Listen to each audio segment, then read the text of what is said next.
From the CPRE Knowledge Hub and cprehub.org, this is Research Minutes, a deep dive into new and important research in the realm of education.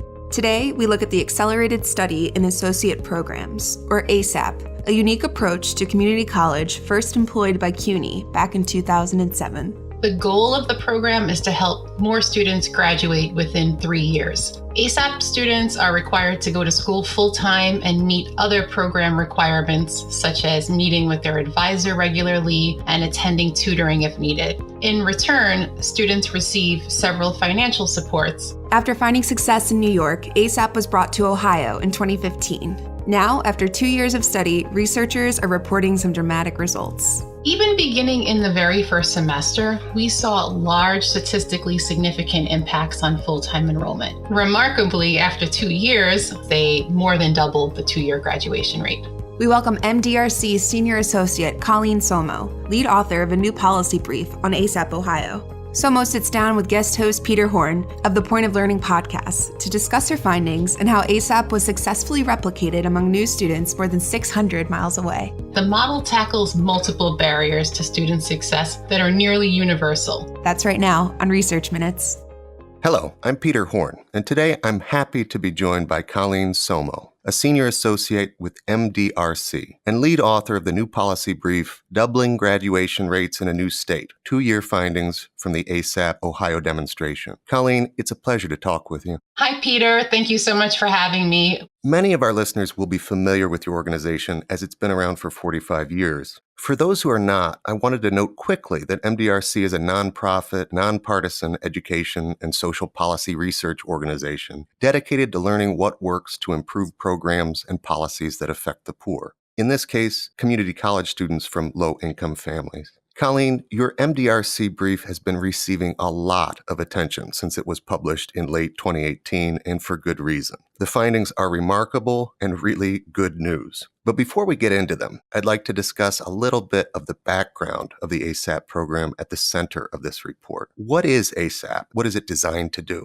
The Accelerated Study in Associate Programs, or ASAP, is a comprehensive 3-year program that was developed by the City University of New York. The goal of the program is to help more students graduate within 3 years. ASAP students are required to go to school full-time and meet other program requirements, such as meeting with their advisor regularly and attending tutoring if needed. In return, students receive several financial supports, including tuition waivers and help with textbooks and transportation. Several years ago, MDRC conducted a randomized controlled trial of ASAP at 3 CUNY community colleges and found that after 3 years, students in the program group graduated at nearly double the rate of students in the control group. And after 6 years, ASAP students continued to outperform the control group. Given these findings, the next question for us was, could CUNY's success be replicated in another place and with different students? And this is really what brought us to Ohio. You launched a study in 2014 that included 3 of these Ohio community colleges, as well as CUNY, MDRC, and the Ohio Department of Higher Education. Can you give us an overview of the students who were involved and how they were selected to participate? As part of the demonstration, MDRC conducted a randomized control trial at the 3 Ohio colleges. The schools targeted students who were low income, were willing to enroll in school full-time, and were in degree-seeking majors that could be completed within 3 years. Eligible students who were interested in the program and agreed to be in the study were randomly assigned either to a program group that had access to the new program or to a control group that had access to the college's usual services. In the end, about 1,500 students were enrolled into the study. About a third of the students were the first in their family to attend college. Nearly 3/4 had one or more developmental education course needs, and about a half were considered non-traditional.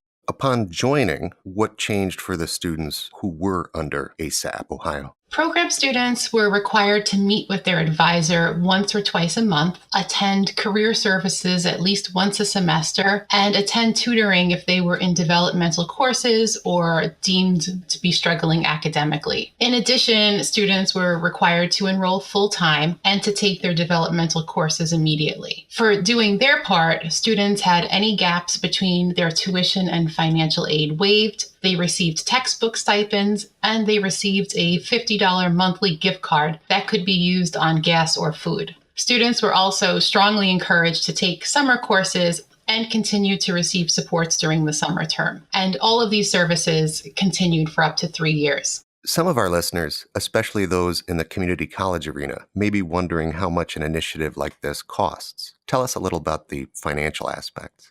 The colleges received some grant funding to help launch the programs, but also had to bring their own resources to the table as well. And as of the 2-year point, the average annual direct cost per program group member is about $2,300. These direct costs consist of administration and management, student services, and financial supports. We'll continue to track cost data, and we'll look to see whether, like CUNY, the Ohio programs are able to lower the cost per graduate. Drumroll time. After 2 years, your team began to see some dramatic results at these colleges. What did you find? Even beginning in the very first semester, we saw large statistically significant impacts on full-time enrollment. I wanted to note this because just prior to random assignment, all of the students said they were willing to go to school full-time, but without the program's requirements and supports, many control group students quickly dropped to part-time status. And throughout the follow-up period, we found large impacts on persistence hovering around 10 percentage points. And as hoped, these large increases in enrollment and full-time enrollment led to program students earning more credits. On average, students in the program group earned roughly an additional 2 credits each semester and were ahead by about 8 credits at the end of 2 years. Remarkably, after 2 years, 19% of the program group had earned a degree or credential, compared with 8% of the control group. So, in other words, they more than doubled the 2-year graduation rate. Better than twice. That's amazing. Your brief also includes some student impressions. What did students have to say about the program? Did they respond to some aspects better than others? Students consistently named advising, particularly the relationship with their advisors, as the most important piece of the program. Most students we spoke with noted that the financial benefits were incredibly helpful and were oftentimes the initial draw to being in the program. However, they seem to credit the advisors as being integral to their success.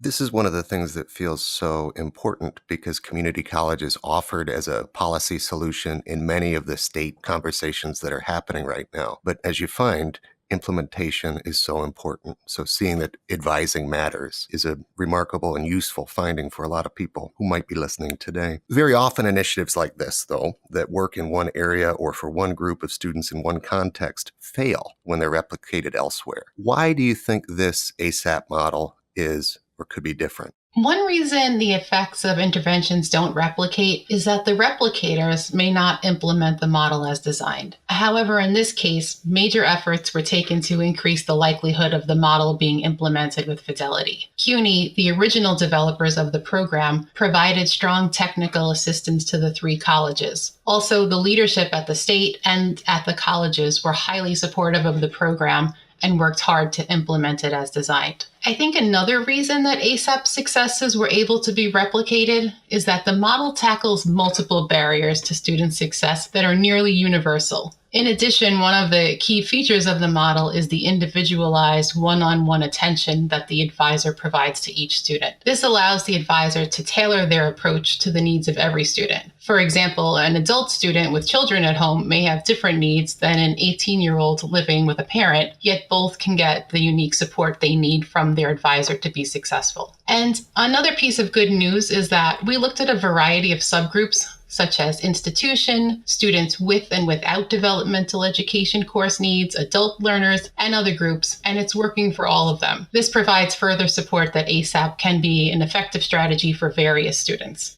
Are the Ohio colleges planning to continue using these ASAP elements as they go forward? Will you be continuing to do research there? One of the 3 colleges, Lorain County Community College, is continuing to operate their program with the goal of expanding it over the next few years. There is a short companion piece available on MDRC's website that tells more about Lorain's sustainability story. The other 2 colleges are taking a different approach. They have embraced many of the philosophies of ASAP and are trying to embed them in student services offered throughout their campuses so that all students may benefit from them in some way. At the end of 2019, we'll be releasing a report on the 3 colleges that will include 3-year impact findings, expanded implementation findings, and a cost-effectiveness analysis. Given the magnitude of the findings to date, we hope to extend the work to look at longer-term effects on earnings and employment as well. I think we all hope these great results continue, and I'm very much looking forward to following your work in the future. Those listeners who would like to read more about ASAP Ohio and Colleen's work can visit MDRC.org. Colleen Sommo, it's been an absolute pleasure speaking with you today. Thank you very much, Peter.